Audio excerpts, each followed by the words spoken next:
సంధ్యారాణి, మంత్రి సవిత కామెంట్స్. అమ్మవారిని దర్శించుకోవడం చాలా సంతోషంగా ఉంది. 21 మంది మంత్రులము, ఎమ్మెల్యేలము వచ్చి అమ్మవారిని దర్శించుకున్నాం. అందరం కలిపి ఎరుపు రంగు చీరలో రావాలని నిర్ణయించుకొని కలిసొచ్చాం. అమ్మవారిని రాష్ట్రం సుభిక్షంగా ఉండాలని కోరుకున్నాం. కూటమి ప్రభుత్వం పాలనలో ప్రజలు సంతోషంగా ఉన్నారు. బాగున్నారు. ఈరోజు మిమ్మల్ని గుర్తుపట్టలేరట్టున్నారు. నమస్కారం. ఆ దేవిని చూసిన తర్వాత ఎలా ఉందంటే ఏం చెప్పండి, ఆనందంగా సంతోషంగా ఉంది.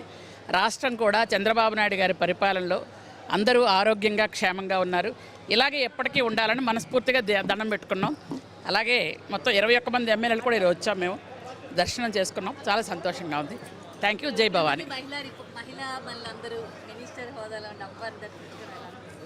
చాలా సంతోషంగా ఉంది. ఎందుకంటే 21 మంది ఎమ్మెల్యేల్లో 3 మంత్రులు ఉన్నాం. మేమందరం కుటుంబం. చంద్రబాబు నాయుడు గారి పరిపాలనలో మేమందరం కుటుంబంగా వెళ్తున్నాం.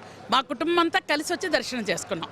చాలా సంతోషంగా ఉంది. Thank you very much. అందరికీ నమస్కారం. మొదటిగా ప్రజలందరికీ విజయదశమి శుభాకాంక్షలు తెలియజేస్తూ మరి ఈరోజు నిన్నటి రోజు కూడా సుమారుగా మేము కింద సెంట్రల్ రూమ్లో కూడా పరిశీలించాం. నిన్నటి రోజు కూడా 83 లక్షల మంది దాకా 83,000 దాకా దర్శనం చేసుకున్నారు.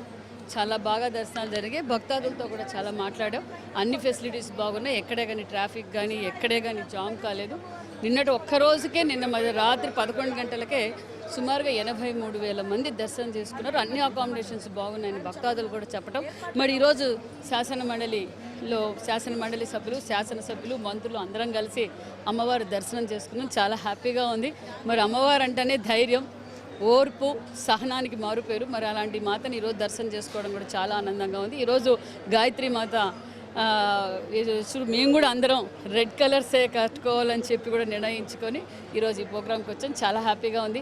అమ్మవారి ఆశీర్వాదంతో మన రాష్ట్రం ఏదైతే ముఖ్యమంత్రి చంద్రబాబు నాయుడు గారు కోరుకుంటున్నారో స్వర్ణాంధ్రగా ప్రదేశ్గా మార్చాలని, ఖచ్చితంగా ఆరోగ్యప్రదేశ్ స్వర్ణాంధ్రప్రదేశ్గా మార్చిపోతున్నాం. ప్రజలందరికీ విజయదశమి శుభాకాంక్షలు. ఇక్కడ ఈరోజు ఇంద్రనీల విజయవాడలో గాయత్రీదేవి అమ్మవారిని దర్శించుకోవడం జరిగింది. అమ్మవారి ఆశీస్సులు రాష్ట్ర ప్రజల మీద ఉండాలని చెప్పి కోరుకుంటూ ధన్యవాదాలు తెలుపు.